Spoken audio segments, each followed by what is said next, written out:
Hi, my name is Phil Anderson, and I'm running for United States Senate to represent Wisconsin. The great French economist Frederick Bastiat, 1800 to 1850 or so, once said that a good economist must not only look at the seen, the observable, initial, intentional results of policies that they espouse, but also the unseen, the unpredictable, the unintentional results of any policy or any economic program that they put forth. I think that's a profound truth, and it's one that's been largely ignored by most Western economists for the last 150 years or so. Let me give you an example. I live in Madison, Wisconsin, which is in the middle of Dane County, Wisconsin. It's the capital of Wisconsin. It's a community that's largely quite liberal, progressive. It's where our state capital is, where the University of Wisconsin is, and other businesses that locate here because the university and the state capital are here. There are a lot of people around Dane County who believe that their progressivism, so-called, or their liberalism, or the fact that they're a Democrat, is what helped create this relatively wealthy county, this community that we live in. That the reason that you can cruise around in a dark green Subaru Outback with your "I'm with her" bumper sticker on, or your dark blue Russ bumper sticker on, and look down your nose at those of us who believe differently, is that you've got things figured out, that you have a better viewpoint on things, that you're somehow nicer or kinder or smarter or more enlightened or whatever it might be.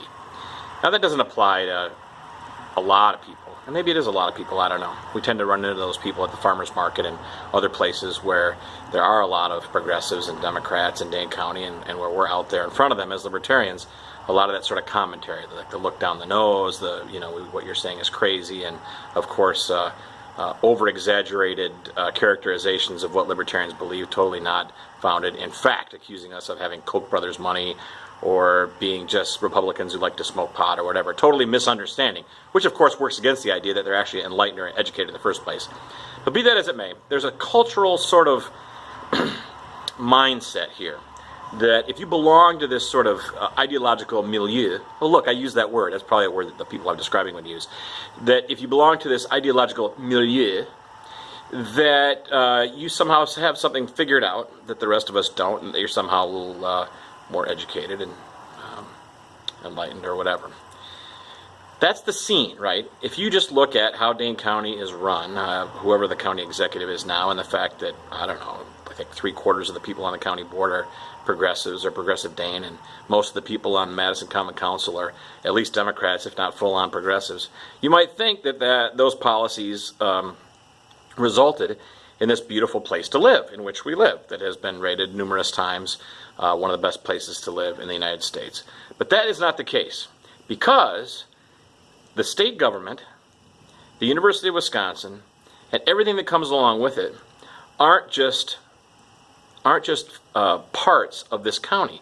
Those institutions, in particular, draw tax money from all over the state. And furthermore, especially with the University of Wisconsin, is subsidized by federal tax money drawn from all over the country, lent to kids who then want to spend it on going to school here. Of course, that inflates tuition and enables the massive rise in the amount of administrators relative to the amount of faculty, which we've seen in the last 15 years or so in America, is because the United States in general, and states in particular, have funded massive increases in tuition subsidies, which of course the predictable result is, if you know a little bit about economics, is that the prices then go up for stuff, and you get more and more bloat and more administrator type people in the university systems, which has happened.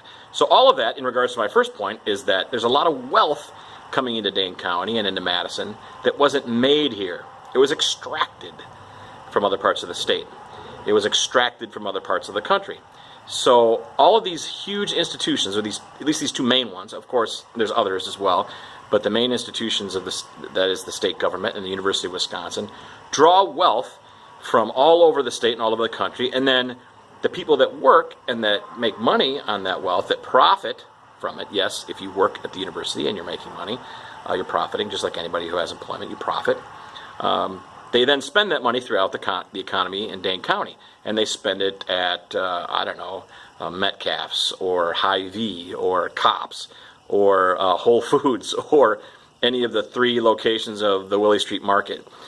They spend it on all kinds of things, like special schools. Amazing that these people would opt out of the public schools, but yes, they do.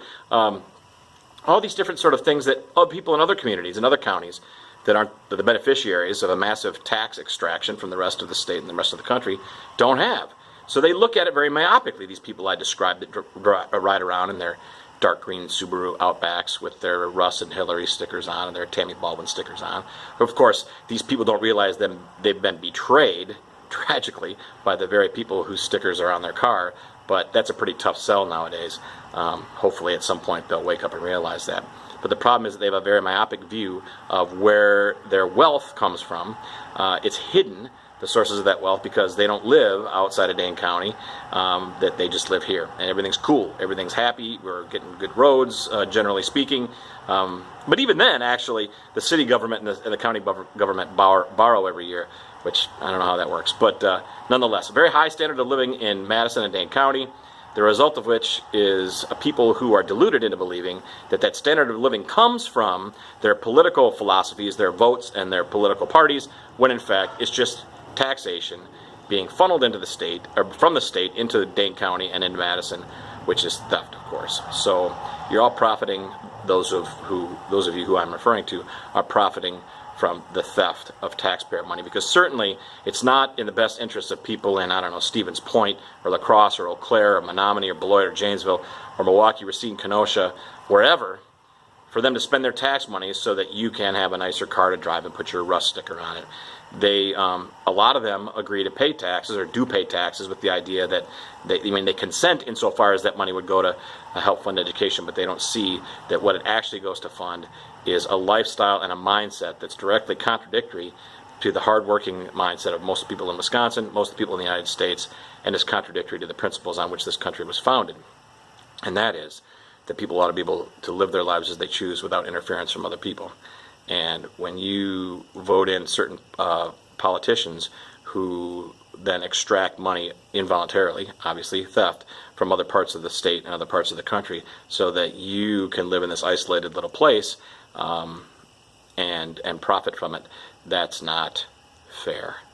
It's not fair. I don't like using that word fair. It's not just. It's not moral.